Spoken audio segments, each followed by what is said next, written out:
اللہ تبارک و تعالی نے مجھے اور آپ کو نبی رحمت صلی اللہ علیہ وآلہ وسلم کی امت میں پیدا فرمایا اور ہمیں وہ ایمان عطا فرمایا جسے ہم بائی برتھ کی حیثیت سے دیکھتے اور سوچتے اور سمجھتے ہیں کہ ہم ایک مسلمان ماں باپ کے گھرانے میں پیدا ہوئے، جس ماں نے ہمیں جنم دیا وہ ایک مسلمان تھی، لہٰذا ہم بھی مسلمان ہیں۔ اور ہم نے اپنی آنکھوں کو جب کھولا تو ہمارے پیچھے محنت کر کے ہمیں پالنے پوسنے والا جو شخص ہے، باپ ہے، وہ ایک مسلمان ہے، ہمارا گھرانہ مسلمان ہے، اس لیے میں بھی مسلمان ہوں۔ یہ ہمارا خیال و تصور ہے۔ اس دور میں مسلمانوں کی حالت اور مسلمانوں کی اجتماعیت، خاص طور پر جمع ہونے کا مسلمانوں کا جو شوق اور ولولہ ہونا چاہیے، وہ مکمل طور پر ختم ہوتا نظر آ رہا ہے۔ مسلمان اپنے مفاد اور اپنے ذاتی فائدے کے لیے ہی ایک جگہ جمع ہو سکتا ہے، اللہ اور اس کے رسول کے لیے ایک جگہ جمع نہیں ہو سکتا۔ جبکہ اسلام کے اندر مسلمانوں کی اجتماعیت، مسلمانوں کے جمع ہونے کو اتنی زیادہ اہمیت دی گئی ہے کہ جس کی کوئی حد نہیں۔ آپ حضرات غور کریں، ہم اپنی نمازیں ادا کرتے ہیں، فرض نماز انفرادی طور پر الگ کھڑے ہو کر بھی کوئی بھی آدمی فرض نماز پڑھ سکتا ہے، لیکن اللہ تبارک و تعالی نے جماعت کو واجب قرار دے دیا کہ اگر آپ کو نماز پڑھنا ہے تو آپ جماعت کے ساتھ پہلے پڑھیں۔ اگر کسی وجہ سے جماعت نہ ملے تو اس صورت میں آپ اکیلے اپنی نماز پڑھ سکتے ہیں، لیکن جماعت نماز کے ساتھ، نماز با جماعت پڑھنا، کاندھے سے کاندھا لگا کر کھڑا ہو جانا، ایک ہی صف میں کھڑے ہو گئے محمود و ایاز، نہ کوئی بندہ رہا نہ کوئی بندہ نواز، کہ نماز ایک ایسی مبارک عمل اور ایک ایسی عبادت ہے جس کے اندر آدمی کھڑا ہو جاتا ہے تو امیر کے بازو غریب کھڑا ہو جائے کوئی فرق نہیں، کالے کے بازو کوئی گورا کھڑا ہو جائے کوئی فرق نہیں، اس میں کوئی فرق باقی نہیں رہتا۔ اور سب لوگوں کے لیے مسلمانوں کی اجتماعیت، مسلمان جب ایک جگہ جمع ہو جاتے ہیں، جس طرح نماز عید کے حکم ہے کہ عیدگاہ کے اندر جمع ہو جاؤ، سب کے سب عیدگاہ کے اندر جمع ہونے کا حکم ہے۔ کیوں ہے؟ تاکہ عید کے دن جب تم نمازوں کے لیے کھڑے ہو جاؤ تو تمہاری تعداد لوگوں کو نظر آئے کہ مسلمان ایک جگہ جمع ہوتے ہیں، تو کس طرح کا مجمع، کس طرح کا منظر نظر آتا ہے۔ لوگ تمہارے ایمان، تمہارے خدا پر اور یقین بنا لیں کہ واقعی مسلمان اپنے رب پر ایسا یقین اور ایمان رکھتے ہیں کہ وہ اپنے سر کو جھکا دیتے ہیں اس کے آگے، وہ مرنے مٹنے کے لیے تیار ہو جاتے ہیں اپنے خدا کے لیے۔ اللہ تبارک و تعالی نے نماز ہی کی طرح مسلمانوں کو زکوٰۃ کا حکم دیا۔ زکوٰۃ کا حکم بھی اجتماعیت کے ساتھ دیا۔ یہ نہیں فرمایا کہ فلاں ذات کے لوگ جنوری میں دیں، فلاں ذات کے لوگ محرم میں دیں، فلاں ذات کے لوگ رمضان میں دیں، بلکہ اللہ نے فرمایا کہ زکوٰۃ تو سال بھر دی جا سکتی ہے، لیکن مسلمانوں کو پورے مسلمانوں کو دینا ہے۔ کسی ایک کے لیے حکم نہیں آیا کہ فلاں آدمی دے گا، جس کے پاس سونا ہو وہ الگ وقت میں دے گا، جس کے پاس چاندی ہو وہ الگ وقت میں دے گا، جس کے پاس زمین جائیداد ہو وہ الگ وقت میں دے گا، نہیں، بلکہ سب کو ایک ہی وقت میں سب کی زکوٰۃ نکلنا ہے۔ اجتماعیت کا حکم دیا کہ سارے مسلمان زکوٰۃ دیں گے، اور بغیر کسی تفریق کے فرمایا کہ سب لوگ زکوٰۃ دیں تو وہ پورا کا پورا مال غریبوں کے لیے، مستحقین کے لیے، مسکینوں کے لیے نکالا جائے اور ان تک پہنچایا جائے جو زکوٰۃ کے مستحق ہوں گے۔ پھر اسی طرح اللہ نے روزے کا حکم دیا کہ مسلمان روزہ رکھے۔ یا ایھا الذین آمنوا کتب علیکم الصیام، اے ایمان والو، ہم نے تمہارے اوپر روزے کو کیا کر دیا؟ فرض کر دیا۔ ایک مہینہ پورا مسلسل فرض روزے ہیں رمضان کے، اور پورا رمضان کا مہینہ پوری دنیا کے اندر رہنے والے مسلمان خالص رمضان کے اندر فرض روزے رکھتے ہیں، پورے کے پورے۔ اس میں بھی اجتماعیت دی کہ پورے مسلمان متحد ہو کر ایک طریقے سے روزہ رکھتے ہیں۔ مذہب اسلام مسلمانوں کو اجتماعیت کی، جمع ہونے کی، اتحاد کی، ایک ہونے کی تعلیم دیتا ہے۔ جس طرح مسلمان نماز کے لیے ایک صفوں میں ایک ساتھ کھڑے ہو جاتے ہیں، جس طرح مسلمان زکوٰۃ دینے کے لیے ایک جٹ ہو جاتے ہیں، جس طرح مسلمان روزے کے لیے ایک مہینہ پورا مسلمان، پورے عالم کا مسلمان روزہ رکھتا گیا، ٹھیک اسی طرح حج کا موقع اللہ نے کہا کہ ایک ہی مہینے کے اندر کچھ خاص ایام کے اندر حج کی فریضے کو ادا کرو۔ مالدار حضرات جن کو اللہ نے پیسے دیے، جن کو اللہ نے مال دیا، وہ ایک ہی مہینے کے اندر کچھ خاص ایام کو اللہ نے طے کر دیے، انہی کے اندر وہ حج ادا کرتے ہیں۔ ہونا تو یہ بھی چاہیے تھا کہ انڈیا کے لوگوں کے لیے الگ تاریخ ہو جاتی، تاکہ وہاں پر بھی پریشر نہیں ہوتا، لوگ زیادہ نہیں ہوتے، تعداد کم ہوتی، گڑبڑ نہیں ہوتی، کروڑوں لاکھوں لوگ وہاں پر حج کی ادائیگی کرتے ہیں، جیتے ہیں، مرتے ہیں، کوئی زندہ واپس آتا، کوئی مر جاتا۔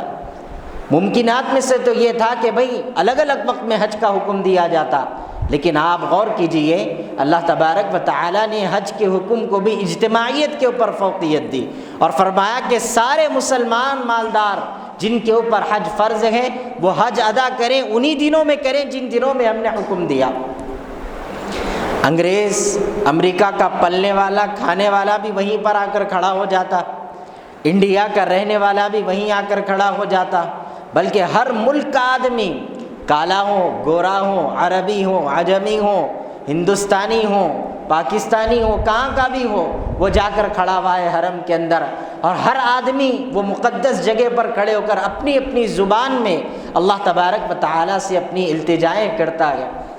انگلش بولنے والا انگلش میں کر رہا، اردو بولنے والا اردو میں کر رہا، تیلگو بولنے والا تیلگو میں، اللہ ہر ایک کی زبان سنتا ہے، ہر ایک کی بات سن رہا ہے اللہ تبارک و تعالی۔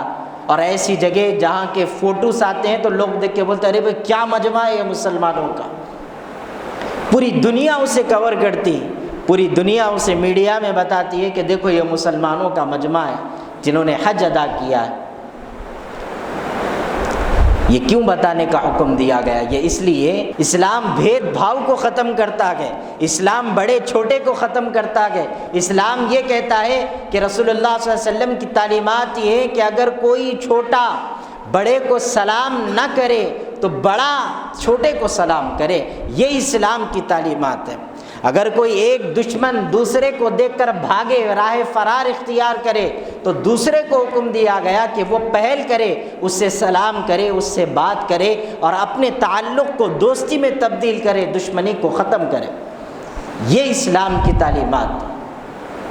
آپ غور کریں گے اگر تو حضرت بلال حبشی رضی اللہ تعالی عنہ رنگ کے کالے غلام تھے، غلام رسول اللہ صلی اللہ علیہ وسلم حضرت ابو بکر صدیق رضی اللہ تعالی عنہ کی بڑی محنت کے نتیجے میں آپ کو چھڑایا گیا اور آپ کو رسول اللہ صلی اللہ علیہ وسلم نے دین کی دعوت دی، انہوں نے اسلام قبول کیا۔ لیکن جب اسلام قبول کیے تو مکہ مکرمہ کے اندر حضرت بلال کے خاندان کا کوئی فرد نہیں تھا، نہ کوئی نسب تھا، نہ کوئی جاش، یعنی کوئی قبائل ہی نہیں تھے، قبیلے نہیں تھے، کوئی شان و شوکت نہیں تھی۔ لیکن جب اسلام قبول کر کے اللہ کے رسول صلی اللہ علیہ وسلم کی غلامی میں تشریف لائے تو کیا ہوا؟ خانہ کعبہ کی وہ دیوار جس دیواروں کو آج مسلمان چومتے ہیں، جن دیواروں کو مسلمان پکڑ کر روتے گڑ گڑاتے ہیں، جن دیواروں کا ہاتھ لگانا مسلمان باعث برکت سمجھتے ہیں، ایسی مقدس دیوار پر کھڑے ہو کر حضرت بلال حبشی رضی اللہ تعالی عنہ اذان دیا کرتے تھے۔ کیا آیا تھا جس کی وجہ سے کعبے کی دیوار پہ کھڑے ہونا پڑا؟ ایمان آیا تھا دل کے اندر، ایمان آیا تھا۔ بلال حبشی رضی اللہ تعالی عنہ کے پاس خاندان نہیں تھا، نسب نہیں تھا، کوئی پیسہ نہیں تھا، دولت نہیں تھی، اگر کچھ تھا تو وہ ایمان تھا اور غلامی رسول صلی اللہ علیہ وآلہ وسلم تھا۔ کعبے کی دیوار پر کھڑے ہو کر اذان دیتے تھے۔ آپ جانتے ہیں کہ حضرت ابو بکر صدیق رضی اللہ تعالی عنہ کا مقام کیا ہے؟ تمام صحابہ میں سب سے افضل حضرت ابو بکر صدیق رضی اللہ تعالی عنہ جن کے بارے میں رسول اللہ صلی اللہ علیہ وسلم نے ارشاد فرمایا کہ میں نے اپنی زندگی میں سب کا حق ادا کر دیا، مجھ پر کسی کا حق باقی نہیں ہے سوائے ابو بکر صدیق رضی اللہ تعالی عنہ کے۔ اور آقا نے فرمایا یہ بھی سن لو کہ ان کی یہ حق جو میں باقی رکھ کے جا رہا ہوں، اللہ تبارک و تعالی روز محشر میں وہ حق ادا کرے گا۔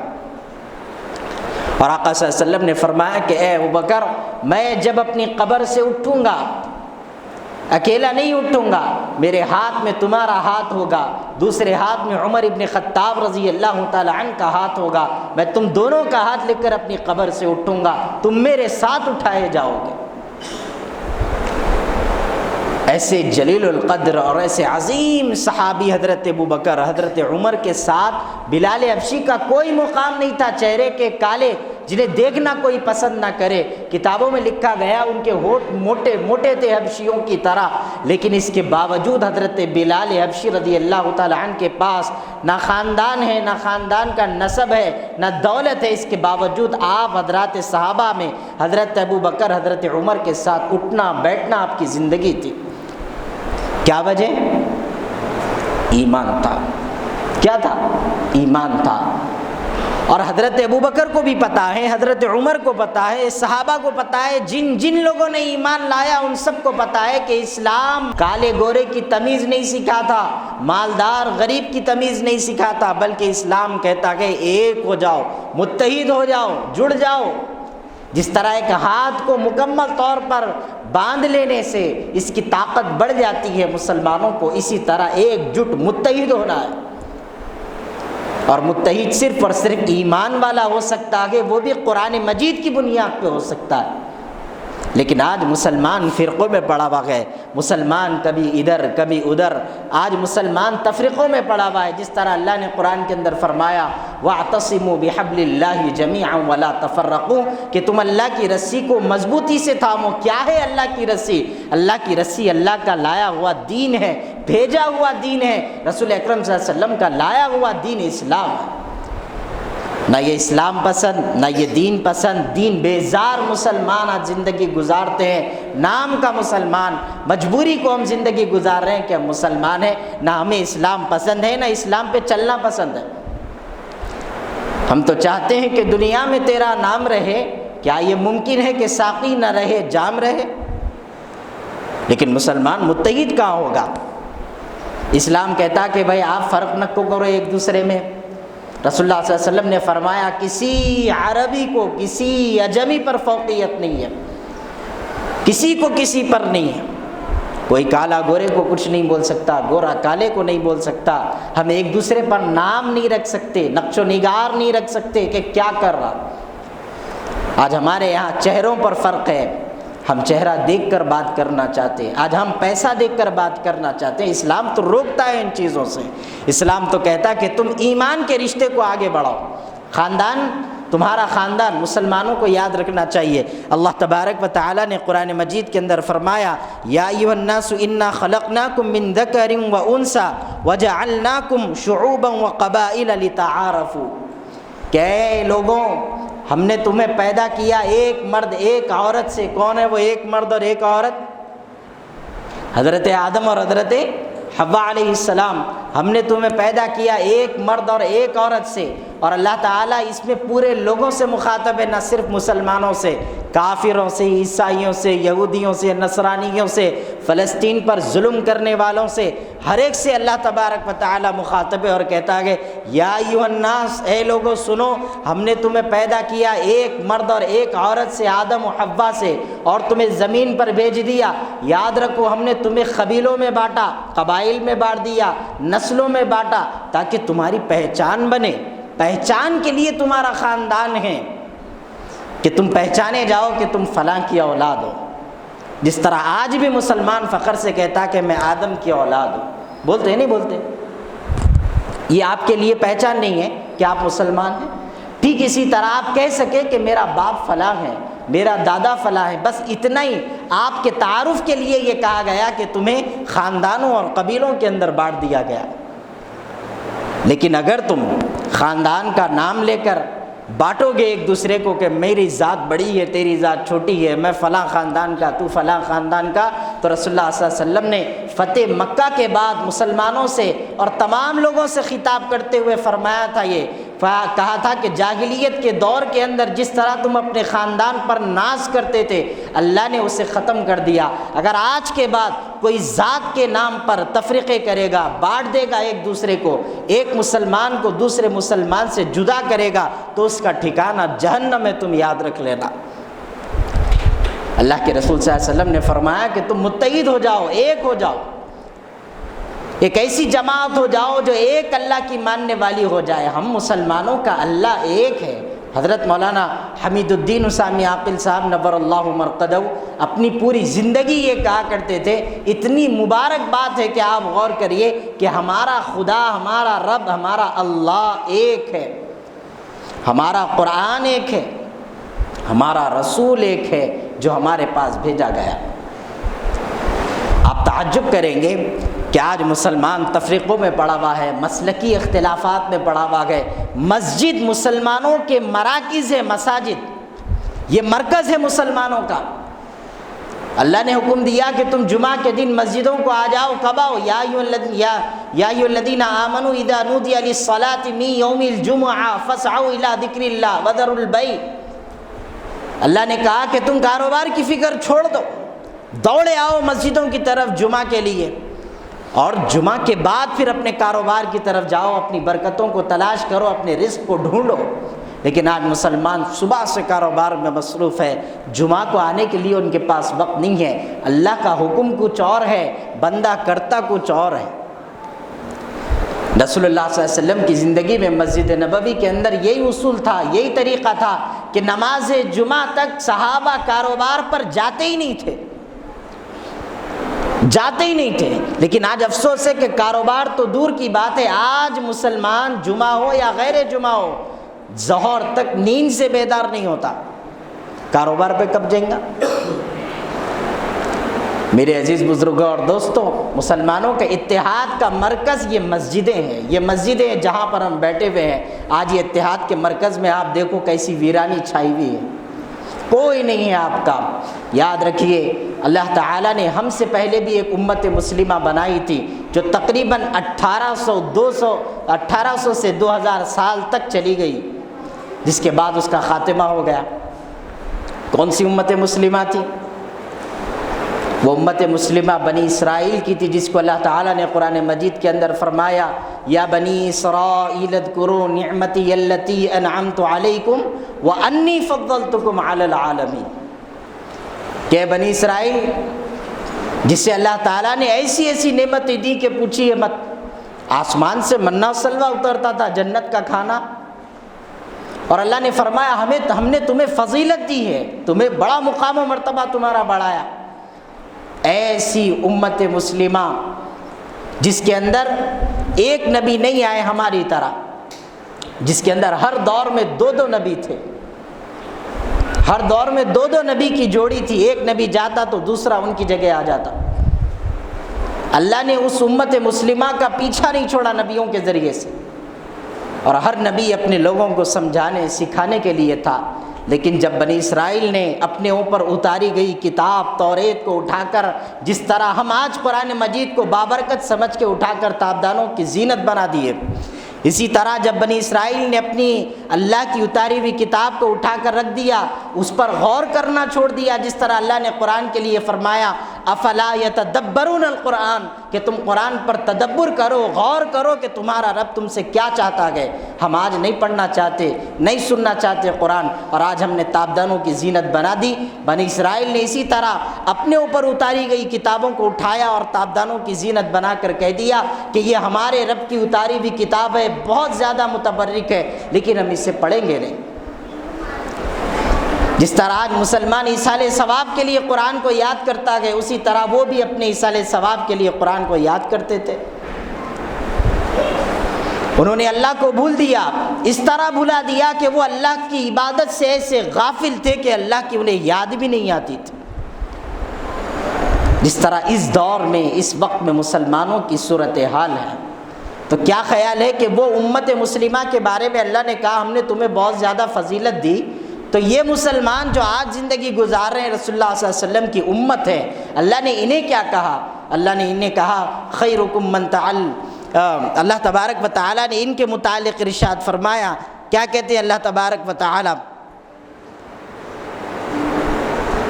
کنتم خیر امۃ اخرجت للناس تأمرون بالمعروف وتنہون عن المنکر، کہ ہم نے تمہیں خیر امت بنا کر اس دنیا کے اندر بھیجا۔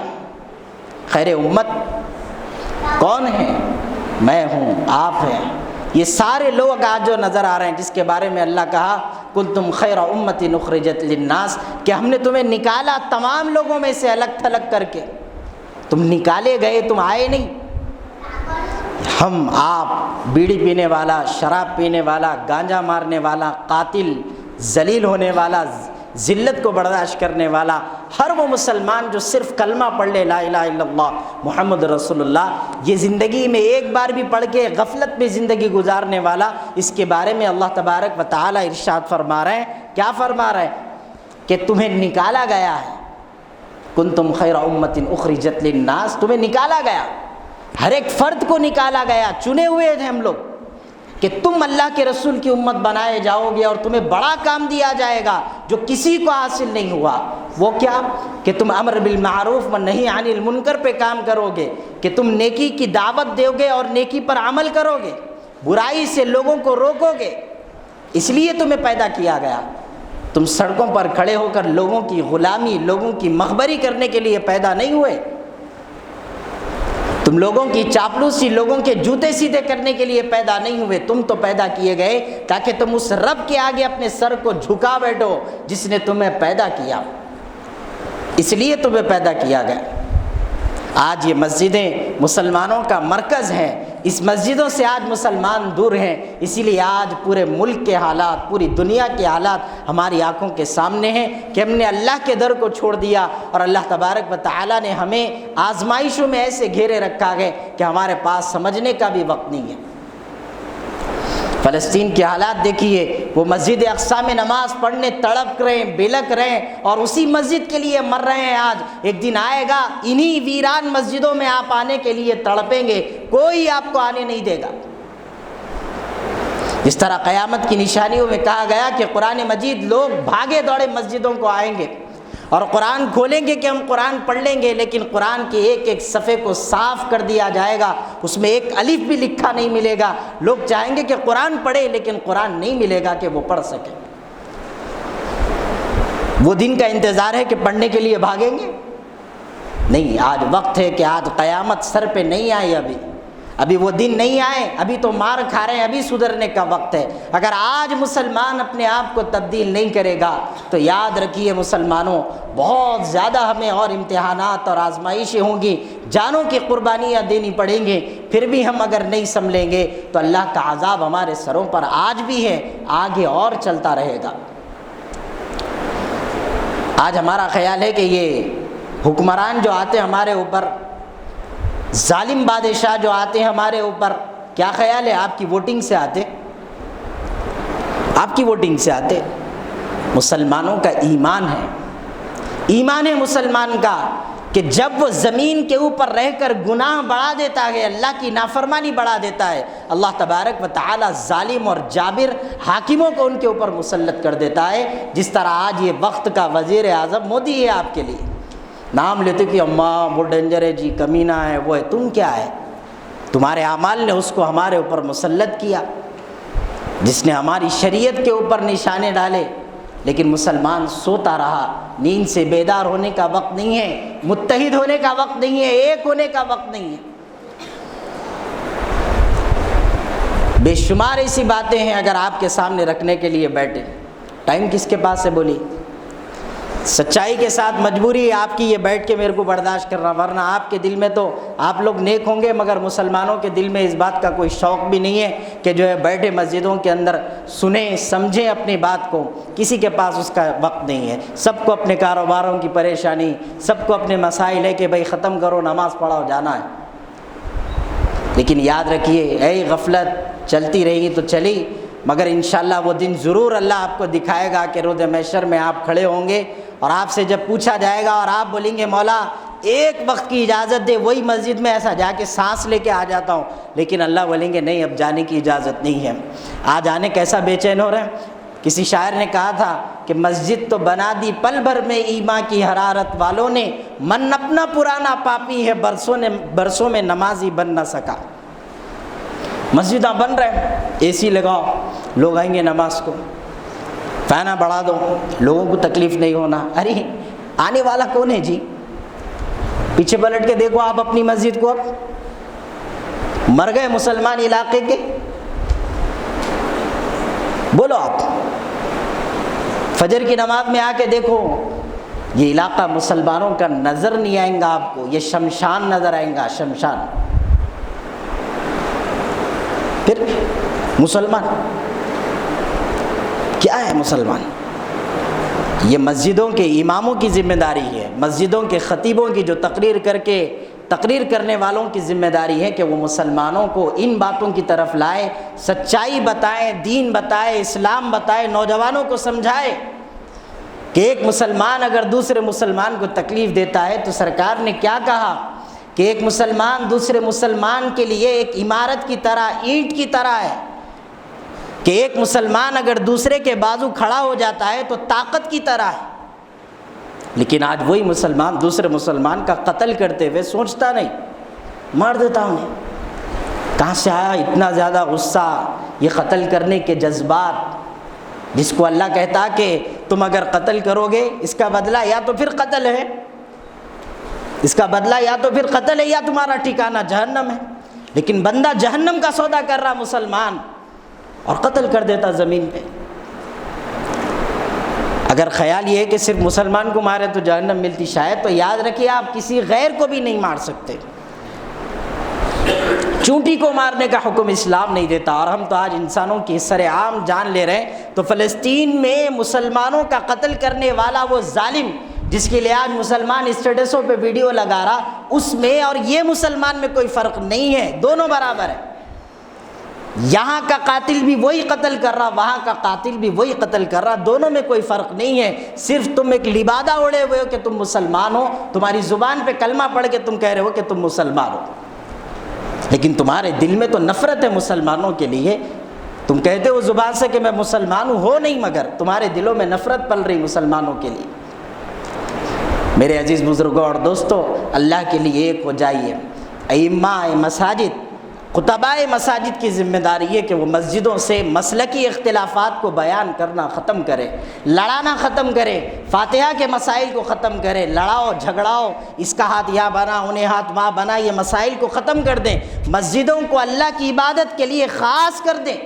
بلکہ آج تو یہ پرفتن ماحول ہے کہ مسلمان مسجد میں داخل ہونے سے پہلے اپنی جماعت کا نام دیکھنا چاہتا کہ نام کس کا لکھا ہوا ہے تو میں مسجد کے اندر داخل ہو جاؤں۔ شرم آنی چاہیے کہ تم خدا کی بارگاہ کو بانٹ چکے ہو، آج تقسیم کر چکے ہو کہ اس کی مسجد رہی تو جاؤں گا، اس کی مسجد رہی تو جاؤں گا۔ اللہ نے تم کو نہیں بانٹا، اللہ نے تو کہا کہ تم ایک امت ہو جس کو ہم نے تمہیں بھیجا، کنتم خیر امت اخرجت للناس، خیر امت بنا کے بھیجے گئے، شر کہاں سے پیدا کر لیے تم؟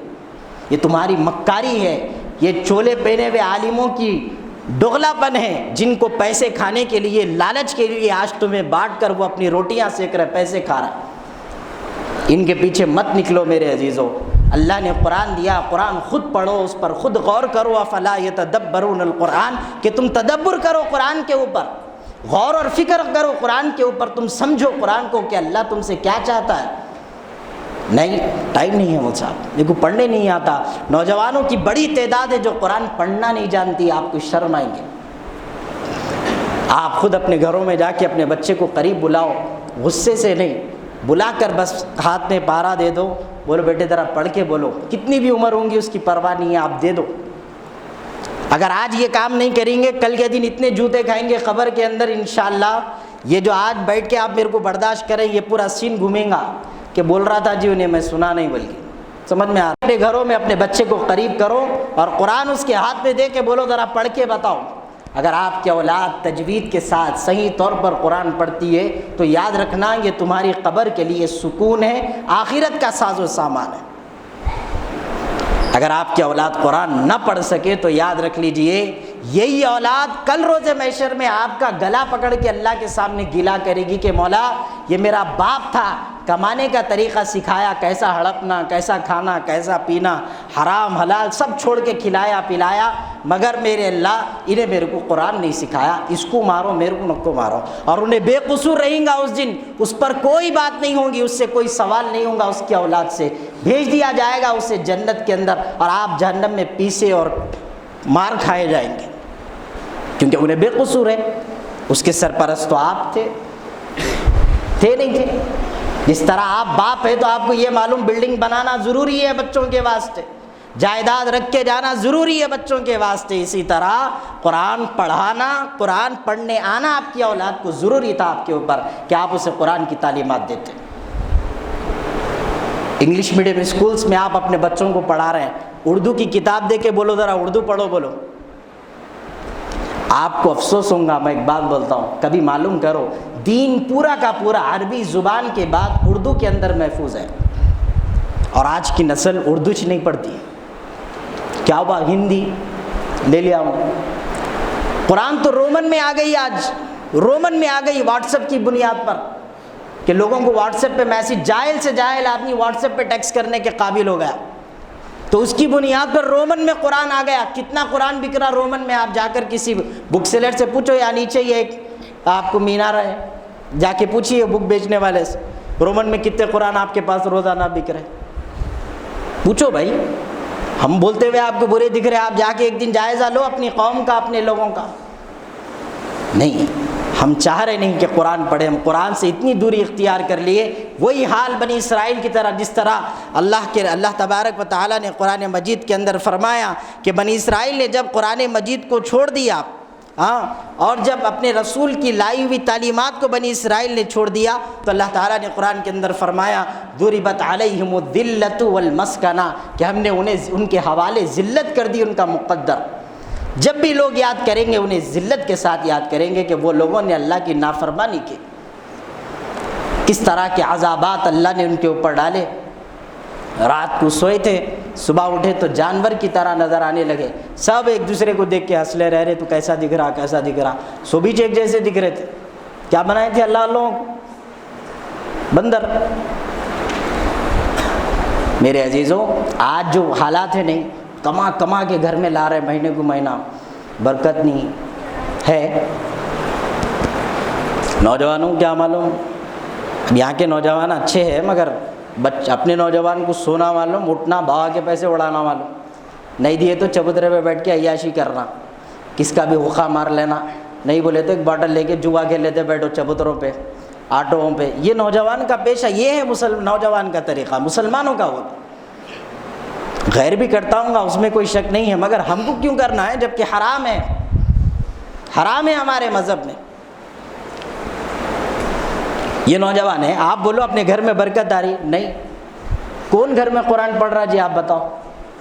آپ جا کے اتنی ہمت آج بھی مردوں کے اندر نہیں ہے، اگر ہے تو بہت بڑی بات ہے، آپ اپنے گھر کی عورتوں کو قرآن سکھائیے، قرآن سکھائیے، اس طرح سکھائیے جس طرح قرآن پڑھنے کا حق ہے۔ وہ استادی ماں کی پڑھائی کی ضرورت نہیں ہے، الف کو کھینچے تو پورا یہاں تک ملا دے رہے لکھ جا کے، وہ نہیں، اس طرح پڑھائیے جس طرح اس کا حق ہے۔ ہے آپ کے پاس وقت پڑھانے؟ نہیں ہے، بچوں کی فیس بڑی مشکل سے نکل رہے، مول صاحب بس کرو اب بات۔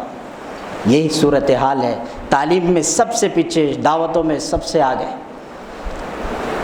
کیا ہے میرے عزیز؟ غور کریے، سوچئے، متحد ہو جائیے، ایک ہو جائیے، نفرتوں کا خاتمہ کریے۔ سگا بھائی سگے بھائی سے سالوں سے دور بیٹھا ہوا ہے، ایک مسجد میں نماز کو آئے تو انہیں ادھر، انہیں ادھر، انہیں اس کے خاندانوں کی دعوتوں میں گئے تو انہیں ادھر، انہیں ادھر، ایک ٹیبل پہ نہیں بیٹھ سکتے، آزو بازو نہیں بیٹھ سکتے۔ کیا ہوا تھا؟ کیوں لڑ لیے تھے؟ تو بولے نے باغ کی ایک 50 گز کی زمین تھی، 25 کو لڑ لیے گئے تھے۔ ارے 50 رہندے، 5 لاکھ 5,000 گز رہندے، پرواہ نہیں ہے، لیکن تو لڑا کیوں؟ پیسہ، دولت، اپنی پہچان، اپنی انا چھوڑ کے کہاں جا رہے ہیں پھر سب؟ تم سانس بھی نہیں لیتے تمہاری، بس تم اٹکتے رہتے، آخری سانس نکلتی بھی نہیں، اور تمہاری جائیداد کا بٹوارا ہو جاتا۔ تمہاری یہ ویلیو ہے دنیا کے اندر، ایک فلور بھی ہے نا آپ کا، تو آپ کے جسم سے سانس نہیں جاتی، تم مر رہے معلوم ہو گیا تو وہ بڑھ جاتا، تم مر جاتے اس کے بعد۔ تمہاری اتنی حیثیت ہے، کما کے محنت کر کے رکھ کے، میں یہ نہیں بول رہا ہوں مت کماؤ مت رکھو، اولاد کے لیے رکھو، رکھنے والی چیزیں رکھو کہ کل کے دن تمہارے جسم سے جان نکلے تو تمہاری اولاد تمہارے لیے صدقہ جاریہ بنے، تمہارے لیے کچھ پڑھ سکے، رو سکے، تمہیں یاد کر سکے کہ میرا باپ میرے لیے بڑی محنت کر کے گزرا۔ پتھر دل اولادوں کو زمین پہ چھوڑ کے جا رہے ہیں، جن کے دل پہ قرآن اثر نہیں کرتا تو تمہاری یاد کیا اثر کریں گے ان کے اوپر؟ اور آسان طریقہ علماء نے فرمایا الا بذکر اللہ تطمئن القلوب، کہ اللہ کا ذکر ہے جو دلوں کو پاک اور صاف کرتا ہے۔ وہی ذکر تو نہیں پڑھاتے تم قرآن؟